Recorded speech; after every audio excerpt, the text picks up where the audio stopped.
How do you feel about the people who use the Bible as an argument against, say, gay marriage? God created our sexuality to be enjoyed when it comes to sexual intercourse between one man and one woman till death parts it. Are you a false prophet? God condemns false prophets. How do I know you're not a false prophet? Exactly. Do me a favor, watch this clip and also hit that subscribe button for more videos like this one. And for the rest of the Old Testament, God communicates to the Jewish people, you are not to do what all the cultures around you do, which is child sacrifice.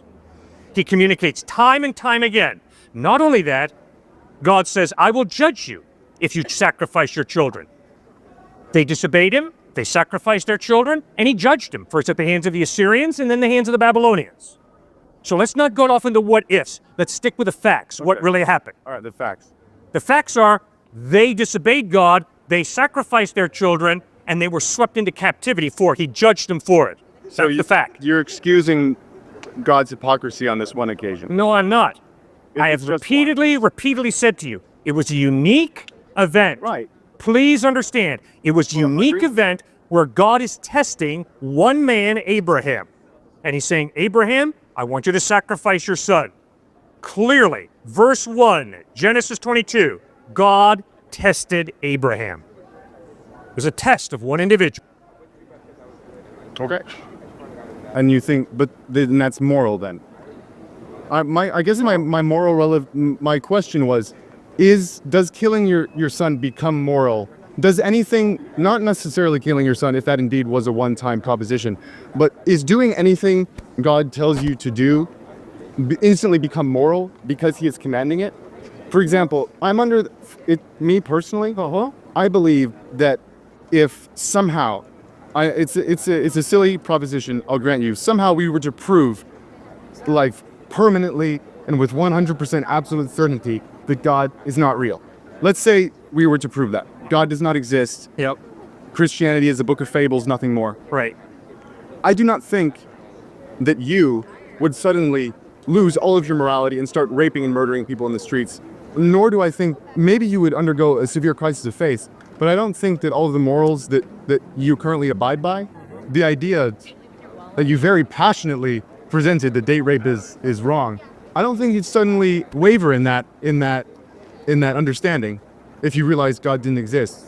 And so I guess what I'm saying is I think there becomes a problem if you feel the need to double check your morals off of a higher power. It's not a question of double checking. It's a question of, if you are so convinced that certain things are evil, and if you're thinking deeply, you're going to have to ask, why are those things evil? What's the basis of something being evil? Is it just my taste, my prejudice, my culture? Is it just me, the individual? Is it just a power elite have taught me? King Arthur taught me that this is evil. Well, I guess here's my question. Because I don't believe in God, and yet I still find date rape wrong, where does that come from for me personally? Can you explain why I feel that's wrong? Sure.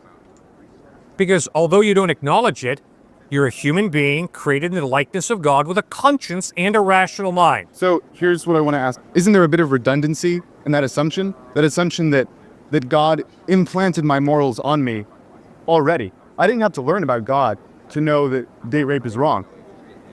Right? So why do I need to learn about him now? If he's already implanted all my morals inside my heart, why do I need to know about him?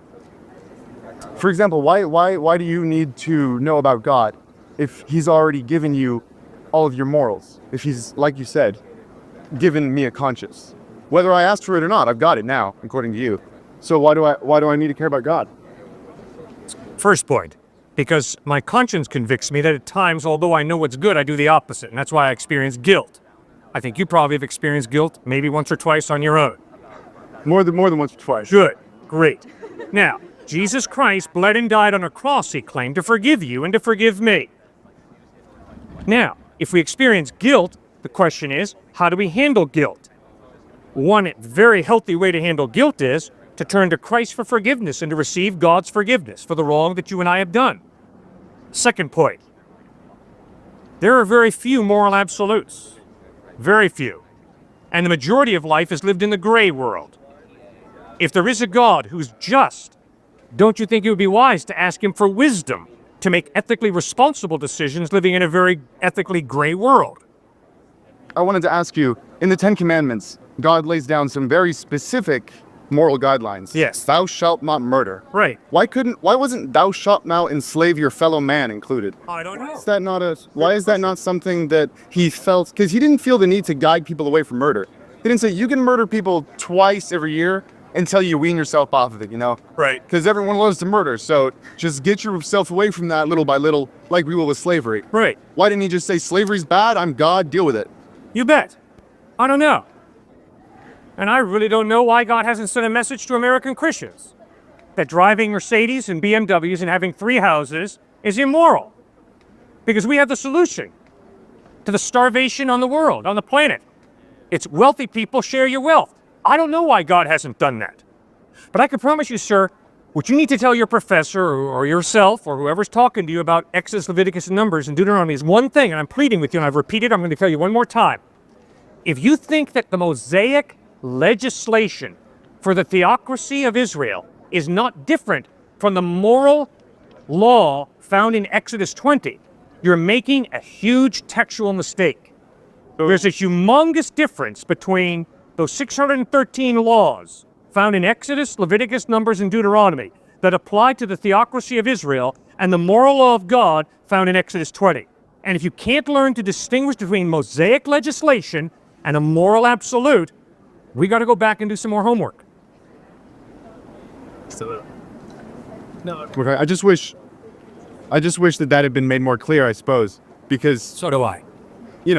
I wish I'd understand that better 25 years ago when I first spoke here. The Inquisition I didn't. I and had the to think it Crusade through. didn't seem to stop them from Right. misinterpreting the Bible. That's right. Should have been laid out a little bit clearer, I think.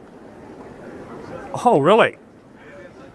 I love what Mark Twain said, sir. Mark Twain said, it's not the parts of the Bible that I don't understand that disturb me. It's parts of the Bible I do understand that disturb me. The Bible is all too simple and straightforward on the basics. Are there difficult textual problems? Yes. And if I think I can go around and justify my polygamy because Solomon had 700 wives and 300 concubines, I'm a con artist. You don't have to have a PhD in the Bible to understand polygamy ain't what God wanted us to do. As with many conversations with Cliffe and college students, they cover a wide variety of topics. But first off, unless we have a moral law giver, we can have, as a society, no agreed upon moral laws. And I'm not the only one who thinks this. Richard Dawkins admits as much himself when he says that if atheism and evolution were true, we would expect to see a blind, pitiless, indifferent world. Basically, what he's saying is that some cultures might evolve to say that it's okay to have child sacrifice, and some might evolve to say that they think it's okay to delete elderly people once they are a certain age because they are a drain on society, and that we couldn't really call either of those actions right or wrong. It would just be how things are. There would be no absolute moral law to say that any of these actions are good or bad. Secondly, it's so interesting that people want to talk about the disgusting things done in the name of Christianity, and I will be the first to admit that there have been some disgusting things done, but not the good things, and also that they completely turn a blind eye to the horrific things carried out in the name of evolution and atheism. And yes, atheism has been one of the most destructive worldviews to ever encroach on the planet. Just look at people like Hitler, Stalin, Mao Zedong, and countless others to see the death toll that comes when trying to pursue an atheistic evolutionary final solution. So, okay, going based off of that, how do you feel about the people who use the Bible as an argument against, say, gay marriage? Well, I think it's real clear. The Bible clearly, consistently communicates that God created our sexuality to be enjoyed when it comes to sexual intercourse between one man and one woman till death parts us. And from Genesis to Revelation, homosexuality is communicated as a twisting of that beautiful gift that God gave us, and homosexual sex is a twisting of that gift. It's a wrong use of that gift. Isn't that included in the same set of laws that you were just talking about? Yes? So how do we determine which one is for everyone? Homosexuality. You answer that. 100% wrong. You're a smart kid. You answer that one. When I read it through, maybe I need to, look harder, but it seems a little muddled. Which ones? I feel like All right. they should have a tag. Let me This one answer is for everyone for eternity, and this one is just for you guys right now. You bet. I'll answer it for you. Okay, thanks. If the statement that I just made in answer to the gay marriage issue was based on Leviticus chapters 21 and 22, you caught me. Good thinking. But I can promise you, my view of homosexuality has nothing to do with Leviticus, Deuteronomy, Numbers, or Exodus. It has to do with Genesis 1 and 2. It has to do with the entire New Testament, which never once supports the gay lifestyle. Instead, it communicates the opposite, that God loves you, and by his grace, he offers you forgiveness. I guess that's more what I was asking, because I always see Leviticus passages cited as an argument against gay marriage. Well, then please do me a favor. Look that person in the face and say, no, wait a second. You're telling me, if I understand correctly, that the reason homosexuality is viewed by you as a sin is because of Leviticus? And wait and listen to their answer. No. Homosexuality is not a sin because in Leviticus it says it's a sin. No, it's a contradiction of Genesis 1 and 2, the creation mandate, the purpose for which God gives us our sexuality, which is outlined in Genesis 1 and 2, and then throughout the rest of the scriptures. It is communicated as the wrong use of that precious gift of sex that God has given us. Great point. Thanks, Katie. And your name is? Brennan. Brennan. Thanks, Brennan, for raising issues. Any more? Something did come to my mind when I was listening to you talk. This is totally jumping tracks. Go. Bear with me. Yep. I remember when you were talking to her about what's her name, by the way? Katie. Katie. Great. When you were talking to Katie about Martin Luther King Jr. Right. and Gandhi, Right. how you were sort of extolling their virtues and everything. But I just wanted to sort of tackle another kind of personal problem I have, and I wanted to ask you, based on what your considerable knowledge of God's rules and commandments and accepting the Lord Jesus Christ, and that is, what is it, John 3:16? I am the way, the truth, and the life. John 14:6. John 14. Huh? Mhm. 14:6. Yeah, 14:6. Right.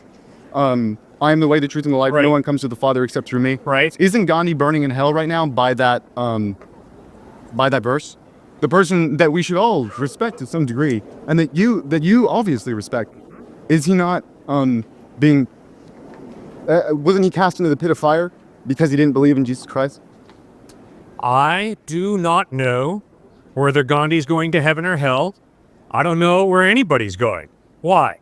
Because I don't know what a person decides before they die. We can, based on textual evidence, we can make reasonable assumptions, correct? You can make a reasonable assumption right now that if I were to die right now of embarrassment or shame or something, or nervousness of being on camera in front of this great crowd of people, and have not, in my hardest of hearts, been moved so far that I would be given the elevator downstairs and not upstairs, right? You could make that assumption. I'm pretty sure you believe that about me right now. And so can we not assume, because Gandhi said several times that while he appreciated a lot of the sorry, my mind's drawing a blank, philosophy in the Bible, that he was not a Christian, he was Hindu, and we can assume that because he was shot and killed, that he didn't have time to change his mind at the end. So we can assume he's burning in hell, right? No? Still? Okay. But you can assume I'm burning in hell. No. No. I would never want to assume that about anybody. I know, but you have to if you believe that the only way to get to Jesus, to get to heaven, is to believe and accept Jesus Christ as your Lord and Savior. And if I'm telling you right now that I haven't done that yet, that's an assumption you can make, right? Because I know I guess the big problem I have is that I hear a lot of people say these things. You have to accept Jesus or you're going to go to hell. That's the only way to get to heaven. And then when we ask them these questions, like, do you really think I'm going to be tortured for eternity? They're like, oh, I cannot judge. God is the only judge of man. But you're not judging me. You're not sending me to hell. But somebody is, and you know who that someone is, and you know why. Yeah. Do you think there are going to be people who call themselves Christians who go to hell? You do. Do you? Do I? I don't believe in hell. But you believe that lots of Christians are going to hell because lots of Christians enslave people. Lots of Christians rape their wives. Lots of Christians, actually, I'm rather impressed by the amount of Christians that were in the abolition movement but a lot of Christians enslave people. They're going to hell, according to you. The same person, right? No? No, I don't know. So because they accepted Jesus Christ and then enslaved tons of people, they're still in hell. I mean, heaven, right? I do not know. Why? Sir, every follower of Christ sins. I sin. I don't know who a genuine follower of Christ is. Sir, guess what? You don't know that I'm going to heaven. Who knows? Maybe someone's paying me a ton of money to stand out here and speak. It's possible. Crazy things happen. You, my friend, have seen more than enough Christian hypocrisy. So you know that we all are capable of being incredible hypocrites. So maybe I'm a colossal hypocrite. It is possible. Are you a false prophet? Maybe. God condemns false prophets. How do I know you're not a false prophet? Exactly. It's possible. How can I believe in anything you're saying to me right now? Because I know you're trying to change hearts and minds. I know that you want every single one of us to join you in the great vaults in the sky. I know that. I know you want us to join the theme. Good. But And let me answer quick. That's a great question, Brennan. If I was to say to Brennan and Katie, in answer to your question, why should I believe in Jesus? And I were to say, because I do. You'd be an idiot to believe in Jesus. Instead, what I'm saying is, go back and get the Gospels of Matthew, Mark, Luke, and John. Read them for yourself, separate from me. Ask yourself, does the historical evidence of the way Jesus taught, treated people, died, forgiving his enemies, and rose from the dead, does that evidence point to Christ being trustworthy, or does it not? Do not believe in Jesus, because I do. Please don't. It's a horrible reason to believe in Jesus. Horrible. I was in a church for a long time, and I don't buy it. So I'm Hey, going good. to hell. Why? You read the Gospels. What's your problem with Jesus? I don't want to talk about my phone. Jeez, man. Well, why did you not put your faith in him? Why did I not put Yeah. my faith in? You read the Gospels. I mean, come on, man. You know that if somebody lives the kind of life he lived, you got to respect the dude.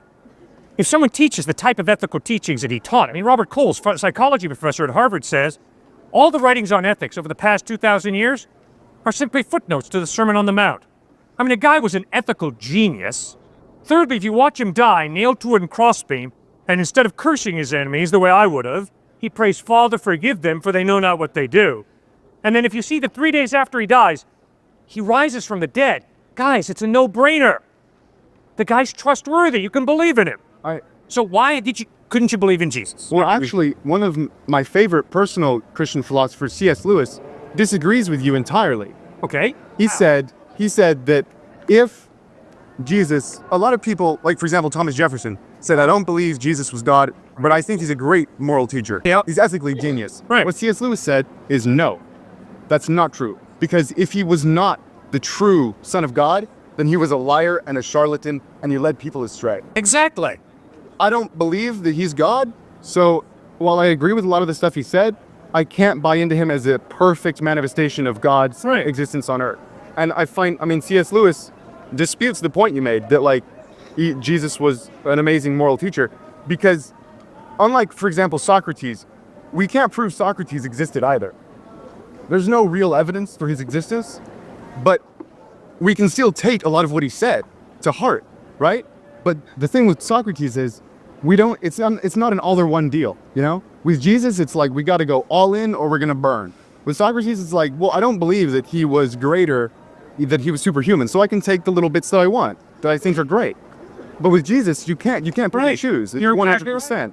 And so when I find little bits and pieces like you're going to hell if you don't believe in me, it's difficult. Fair. Totally fair point. Absolutely. It's sometimes very difficult to believe that Christ was who he says he was. But just because something is difficult to believe in doesn't mean that it's untrue. Brennan here is under that assumption, and unfortunately, he's wrong.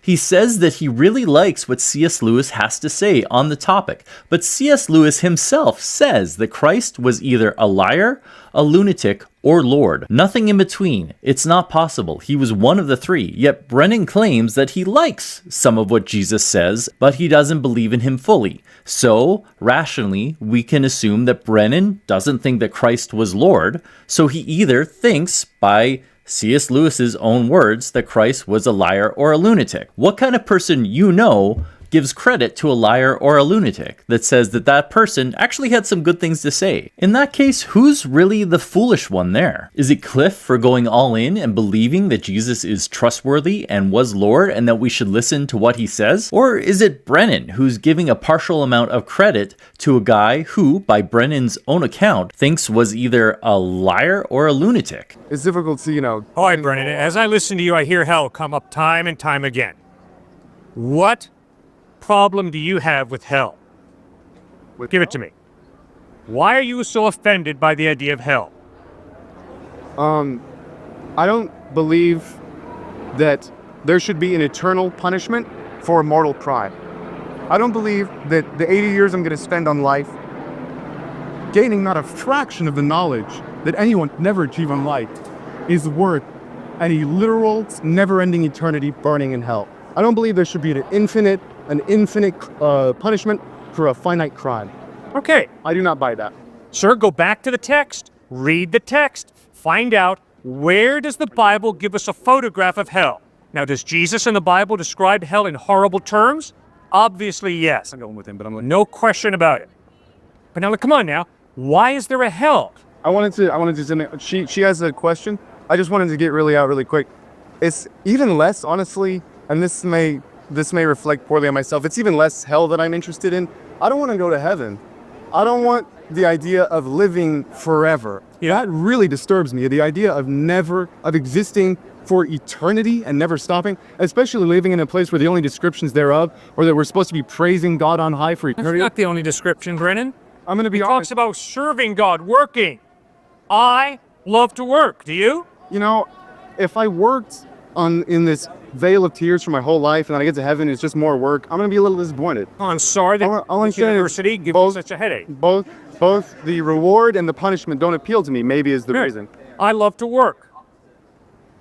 I love work. And guess what? When I work with street people, I'm going to get them a job. Why? Because if you don't work, Brennan, you're going to fall apart psychologically. And if you don't believe me, just go out and examine the homeless.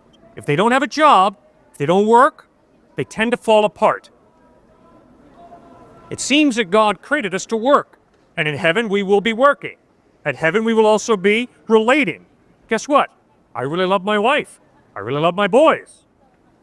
And as weird as this might seem, Brennan, I love you. That's why I'm standing here talking with you. So, I would love to be able to talk with you and get to know you throughout eternity in heaven. Heaven is all about relationship. That's why Jesus says in John 17:3, this is eternal life, that men might know you, the only true God, and Jesus Christ whom you've sent. So heaven is all about relationship. It's all about work, creativity. You express your creativity in work. I express my creativity in work. That's good. Come on, guys. Are you really here just to make more money? Is that what you're here all about? Come on, guys. Think. There's got to be more to life than just positioning yourself to make more money. Nothing wrong with money. But there's got to be more to your life and your work than just making money. You got to enjoy serving people, producing a product to help people. That is good. Work is a gift from God. What's interesting is that Brennan doesn't believe in an infinite punishment for a finite crime. Yet, I highly suspect that Brennan would be okay for a life sentence for a crime like murder. Now, maybe he doesn't think that, but I'd be willing to bet that he does. I would be so curious to hear Brennan explain the difference between someone deleting someone and then being put away in prison for the rest of their life, and someone committing a moral crime against God and then going to hell for the rest of their afterlife. Seems to me that the rules of logic dictate that if you're okay with one of those situations, you'd also have to be okay with the other.